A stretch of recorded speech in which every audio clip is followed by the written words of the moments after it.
আমার প্রিয় ক্লাস 10-এর ছাত্রছাত্রীরা, তোমাদের ক্লাস 10 এবং মাধ্যমিকের খুবই গুরুত্বপূর্ণ একটি বিষয় হলো ইতিহাস। তোমরা দেখতেই পাচ্ছ এখানে রয়েছে মাধ্যমিক 2017 থেকে 2025 অবধি তোমাদের মাধ্যমিকের ইতিহাসের প্রশ্নপত্র। তোমরা 2026-এ যে সিলেবাসে মাধ্যমিক পরীক্ষা দেবে সেই সিলেবাস শুরু হয়েছিল মাধ্যমিক 2017 থেকে। 2017 থেকে প্রতিটি ইয়ারের প্রশ্ন আমার কাছে আছে, মোট 8 বছরের প্রশ্ন, কারণ 2021-এ করোনা পরিস্থিতির জন্য মাধ্যমিক পরীক্ষা হয়নি। আমি প্রতি বছর তোমাদের প্রশ্নপত্র দিয়ে দিই, কিন্তু এখন দেখলাম আমি যদি 8 বছরের প্রশ্নপত্র একসঙ্গে দিই তাহলে ভিডিওটি অনেক বড় হবে এবং তোমাদের দেখতেও খুব অসুবিধা হবে। তোমরা একবার ডেসক্রিপশান বক্সে যেও, ডেসক্রিপশান বক্সের একেবারে প্রথমেই রয়েছে তোমাদের 7 বছরের প্রতিটি বিষয়ের প্রশ্নপত্র। আমার উত্তরসহ ভিডিও রয়েছে আমার চ্যানেল স্টাডি ফর এডুকেশনে, তোমরা সেখানে গিয়েও উত্তরসহ ভিডিও পেয়ে যেতে পারো, এছাড়া প্রশ্নপত্রও পেয়ে যাবে। লিঙ্ক অসুবিধা হলে আমাকে কমেন্ট বক্সে লিখে জানিও। আজ আমি তোমাদের জানিয়ে দিচ্ছি, আজ আমি তোমাদের দেব মাধ্যমিক 2017 থেকে 2025 অবধি ইতিহাসের 8 মার্কস প্রশ্নমান 8-এর যে প্রশ্নগুলি এসেছিল। কারণ আমাদের যতই প্রশ্ন আমরা রেডি করি না কেন, আমরা যতই সাজেশন রেডি করি না কেন, আমি মনে করি মধ্যশিক্ষা পর্ষদ থেকে যে প্রশ্নগুলো হয়েছে সেগুলো আমাদের আগে অতি অবশ্যই রেডি করা উচিত।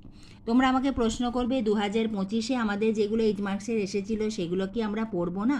দেখো, 2025-এ তোমাদের যেটা 8 মার্কসে এসেছে এবারে হয়তো সেটা 4 মার্কসে দিল বা 2 মার্কসে দিল বা সেখান থেকে এমসিকিউ দিল। মধ্যশিক্ষা পর্ষদের এই যে প্রশ্নপত্র তোমাদের খুব ভালো করে রেডি করতে হবে, কারণ এর টপিকসগুলো, এখানে যে বিষয়ের ওপর প্রশ্ন এসেছে তোমাদের তার ওপরই প্রশ্ন আসবে। এবারে যেটা 2 মার্কসের এসেছে তোমাদের হয়তো সেটা 4 মার্কসের এলো বা সেখান থেকে তোমাদের এমসিকিউ এলো, এইভাবে ঘুরিয়েই কিন্তু প্রশ্ন এসে থাকে। তাহলে এসো আমরা শুরু করি। মাধ্যমিক 2025 থেকে তোমাদের ইতিহাসের 8 মার্কস অর্থাৎ প্রশ্নমান 8-এর প্রশ্ন কি এসেছিল সেগুলো আমরা এই ভিডিওটিতে দেখব। তোমরা যদি বোঝো স্ক্রিনশটও তুলে নিতে পারো। এইভাবে কিন্তু আমি তোমাদের বিভিন্ন বিষয়ে সাজেশানও দেবো তোমাদের টেস্ট এবং ফাইনাল পরীক্ষার জন্য, এবং বিভিন্ন প্রশ্নপত্র আমি তোমাদের আগেও দিয়েছি, ভবিষ্যতে দিতে থাকবো। তুমি চ্যানেলে নতুন হলে স্টাডি ফর এডুকেশন চ্যানেলটিকে সাবস্ক্রাইব করে নিও। মাধ্যমিক 2025 ইতিহাসের প্রশ্নপত্র। প্রশ্নমান 8 8 মার্কসের প্রশ্ন থাকবে বিভাগ মতে। 5-এর দাগে প্রশ্ন 15 বা 16টি বাক্যে তোমাদের যে কোনো একটি প্রশ্নের উত্তর লিখতে হবে। এখানে 15 বা 16টি বাক্য রয়েছে, তোমরা 20 থেকে 21টি বাক্যে লিখলেও কিন্তু কোনো অসুবিধা নেই, তোমরা ভালো লিখলে নিশ্চয়ই পুরো নম্বর পাবে।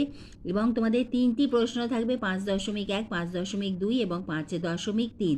এই 3টি প্রশ্নের মধ্যে যে কোনো একটি প্রশ্নের উত্তর তোমাদের লিখতে হবে। এখানে নম্বর বিভাজন বিভিন্নভাবে থাকে, 3 যোগ 5, 5 যোগ 3 সম্পূর্ণ 8, এইভাবে আমাদের বিভিন্নভাবে নম্বরের বিভাজন থাকে। এবার আমরা জেনে নিই প্রশ্ন কোথা থেকে হবে। একটি প্রশ্ন থাকবে দ্বিতীয় অথবা তৃতীয় অধ্যায় থেকে, আরেকটি প্রশ্ন থাকবে চতুর্থ অথবা পঞ্চম অধ্যায় থেকে, এবং আরেকটি প্রশ্ন তোমাদের থাকবে ষষ্ঠ অথবা সপ্তম অধ্যায় থেকে। প্রথম অধ্যায় এবং অষ্টম অধ্যায় থেকে 8 মার্কসে কোনো প্রশ্ন তোমাদের আসবে না। মাধ্যমিক 2025-এ তোমরা প্রশ্ন দেখছো, তোমরা যদি বোঝো স্ক্রিনশটও তুলে নিতে পারো। এই প্রশ্নগুলো আশা রাখি তোমাদের ইয়ারে 8 মার্কসে আসবে না, কিন্তু এখান থেকে তোমাদের ছোট প্রশ্ন আসতে পারে। আমরা প্রশ্নগুলো একবার দেখে নিই। প্রথম প্রশ্ন হলো, সশস্ত্র বিপ্লবী আন্দোলনে প্রীতিলতা ওয়াদ্দেদারের ভূমিকা কী এবং বিংশ শতকে ভারতে নারী আন্দোলন দীপিকা সংঘের কী ভূমিকা ছিল সেটা তোমাদের লিখতে হবে।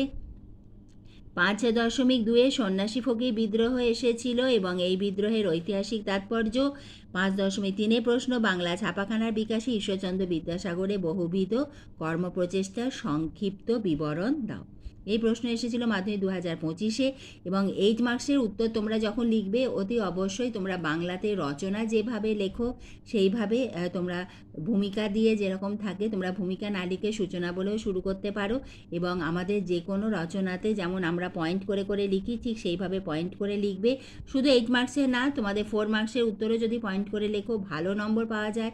আমার কাছে অনেক স্টুডেন্ট আছে যারা 97, 98 এরকম নম্বর পেয়েছে। তারা এইভাবেই লিখেছে। বিশেষ করে 8 মার্কসের উত্তর পুরো রচনার মতো লিখতে হবে।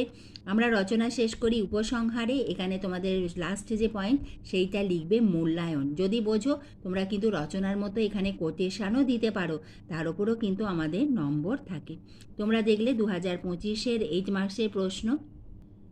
এবার দেখে নিই মাধ্যমিক 2024-এ ইতিহাসে আমাদের 8 মার্কসের যে প্রশ্নগুলি এসেছিল। 2024-এর প্রথম প্রশ্ন দেখো, বিদ্যাসাগরের নেতৃত্বে বিধবা বিবাহ আন্দোলনের সংক্ষিপ্ত বিবরণ।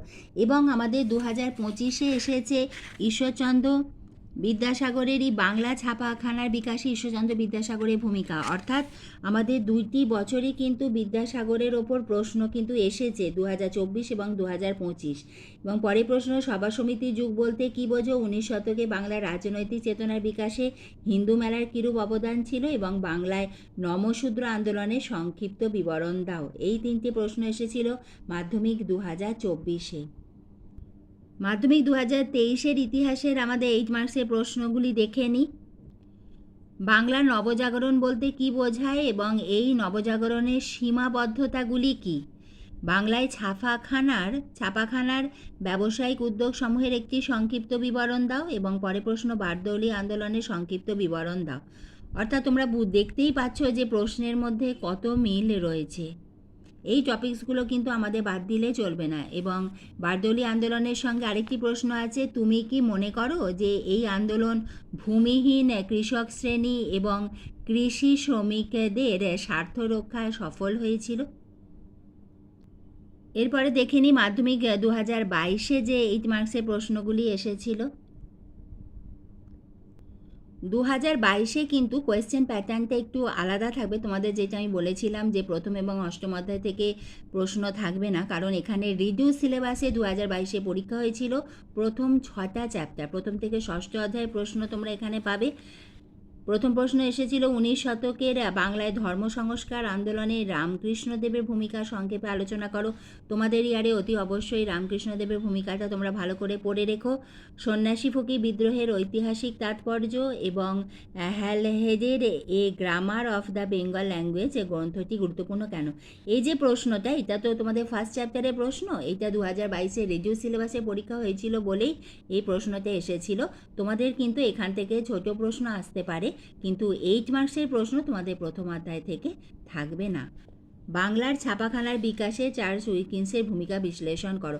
অর্থাৎ আমরা দেখছি বাংলা ছাপাখানা খুবই গুরুত্বপূর্ণ একটি টপিকস। তোমরা বাংলা ছাপাখানাটা খুব ভালো করে পড়ে রেখো এবং তার সঙ্গে ঠাকুর শ্রী রামকৃষ্ণদেবের ভূমিকাটা অতি অবশ্যই, ধর্ম সংস্কার আন্দোলনে যে ওনার ভূমিকা সেইটাও তোমরা খুব ভালো করে তোমাদের ইয়ারের জন্য পড়ে রেখো। 2021-এ করোনা পরিস্থিতির জন্য মাধ্যমিক পরীক্ষা হয়নি। এবার এসো দেখে নিই 2020-তে 8 মার্কসের ইতিহাসের যে প্রশ্নগুলি এসেছিল। 2020-তে এসেছে 19 শতকে প্রথমার্ধে সতীদাহ প্রথা বিরোধী প্রচেষ্টাগুলির পরিচয় দাও। রাজা রামমোহন রায় কীভাবে সতীদাহ প্রথা বিরোধী আন্দোলনকে সাফল্যমণ্ডিত করেন? আমি তোমাদের যে প্রশ্নগুলো দিচ্ছি অতি অবশ্যই কিন্তু তোমরা রেডি করা শুরু করে দাও। রবীন্দ্রনাথ ঠাকুরের শিক্ষা চিন্তা এবং শান্তিনিকেতন ভাবনার সংক্ষিপ্ত পরিচয় দাও। রবীন্দ্রনাথ ঠাকুরও কিন্তু তোমাদের ইয়ারে খুব ইম্পর্টেন্ট, তোমাদের বিশ্বভারতী থেকে প্রশ্ন আসতে পারে। আর তারপরে প্রশ্ন হলো, তৃতীয় প্রশ্ন, বাংলায় নমশূদ্র আন্দোলনের সংক্ষিপ্ত বিবরণ দাও। মাধ্যমিক 2020-র 8 মার্কসের প্রশ্ন তোমরা দেখছো, যদি বোঝো স্ক্রিনশট তুলে নিতে পারো। মাধ্যমিক 2019-এর ইতিহাসের 8 মার্কসের প্রশ্নগুলো এসো আমরা এবার দেখে নিই। প্রথম প্রশ্ন, বিদ্যাসাগরের নেতৃত্বে বিধবা বিবাহ আন্দোলনের সংক্ষিপ্ত বিবরণ। এই প্রশ্নটা কিন্তু একটা বছরের সঙ্গে রিপিট হলো। বাংলায় কারিগরি শিক্ষার বিকাশে সংক্ষিপ্ত বিবরণ দাও। বঙ্গভঙ্গ বিরোধী আন্দোলনে নারী সমাজ কিভাবে অংশগ্রহণ করেছিল এবং এই আন্দোলনের সীমাবদ্ধতাটা তোমাদের লিখতে বলা হচ্ছে। এই 3টি প্রশ্ন ছিল। বারবার বলছি, এই যে প্রশ্নগুলো ইয়ারের প্রশ্ন সেগুলো কিন্তু অতি অবশ্যই তোমাদের রেডি করতে হবে। যেগুলো তো আগের বছরে 8 মার্কসে এসেছে, তোমাদের হয়তো 4 মার্কসের এলো, 2 মার্কসে এলো বা ছোট প্রশ্ন এলো, এই টপিকসগুলো খুবই ইম্পর্টেন্ট। তোমরা দেখলে মাধ্যমিক 2019-এর 8 মার্কসের প্রশ্ন। আজ আমি তোমাদের 8 মার্কসে দিচ্ছি, এরপরে 4 মার্কস 2 মার্কস এইভাবে আমি কিন্তু দিয়ে দেবো, যাতে তোমরা আলাদাভাবে বুঝতে পারো যে কত নম্বর মার্কসে ইয়ারে কী কী কোয়েশ্চেন এসেছিলো। তোমরা খাতাতে পরপর লিখে নিতে পারো, স্ক্রিনশট তুলে পিডিএফও করে নিতে পারো। ইতিহাস, ভূগোল, তোমাদের ভৌতবিজ্ঞান, জীবনবিজ্ঞান প্রতিটি বিষয়ে আমি এইভাবে প্রশ্ন তোমাদের দিয়ে দেব। অনেক প্রশ্নই তোমরা পড়বে, কিন্তু এইগুলো হচ্ছে সবথেকে ইম্পর্টেন্ট প্রশ্ন, এগুলো আমাদের আগে রেডি করতেই হবে। এবার এসো আমরা দেখে নিই মাধ্যমিক 2018-র ইতিহাসের 8 মার্কসের প্রশ্নগুলি। প্রথম প্রশ্ন, 19 শতকের বাংলায় সমাজ সংস্কার আন্দোলনে ব্রাহ্ম সমাজগুলির কিরূপ ভূমিকা ছিল? ইহা দ্বিতীয় অধ্যায়ের প্রশ্ন। মানুষ, প্রকৃতি ও শিক্ষা সমন্বয় বিষয়ে রবীন্দ্রনাথ চিন্তার সংক্ষিপ্ত পরিচয় দাও। এটা খুব ইম্পর্টেন্ট, স্টার দিয়ে রাখো। এবং বিংশ শতকে ভারতের উপনিবেশ বিরোধী আন্দোলনে বামপন্থীদের ভূমিকা আলোচনা করো। তোমরা 8 মার্কসের প্রশ্ন দেখলে মাধ্যমিক 2018-র এই প্রশ্নগুলি। এবার এসো আমরা দেখে নিই মাধ্যমিক 2017-তে ইতিহাসের 8 মার্কসে যে প্রশ্নগুলি এসেছিল। মাধ্যমিক 2017-র প্রথম প্রশ্ন তোমাদের ইয়ারে খুবই ইম্পর্টেন্ট, স্টার দিয়ে রাখো। শিক্ষা বিস্তারে প্রাচ্যবাদী ও পাশ্চাত্যবাদী বিতর্ক কি? উচ্চশিক্ষার বিকাশে কলকাতা বিশ্ববিদ্যালয়ের ভূমিকা আলোচনা করো। মহাবিদ্রোহ বিষয়ে তার চরিত্রটা তোমাদের লিখতে বলা হয়েছে এবং সশস্ত্র বিপ্লবী আন্দোলনে নারীদের ভূমিকা বিশ্লেষণ করো। আজ আমি তোমাদের কাছে মাধ্যমিক 2017 থেকে 2025 এই 8 বছরের ইতিহাসের 8 মার্কসের প্রশ্ন তোমাদের আমি দেখালাম। এগুলো তোমরা রেডি করো, কোনো অসুবিধা হলে আমাকে কমেন্ট বক্সে লিখে জানিও। এরপরে আমি তোমাদের বিভাগ ঘ প্রশ্নমান 4 মার্কসের প্রশ্ন আমি তোমাদের এইভাবে দিয়ে দেবো, এবং এইভাবে ভিডিও তোমাদের যদি উপকারে আসে আমাকে কমেন্টে লিখে জানাও, তাহলে আমি এইভাবে প্রতিটি বিষয়েরই তোমাদের দিতে থাকবো। ভিডিওটি ভালো লাগলে একটা লাইক করে দিও, বন্ধুদের শেয়ার করে দিও। এইভাবে আমি তোমাদের ভিডিও দিতেই থাকবো, তোমরা লক্ষ্য রেখো।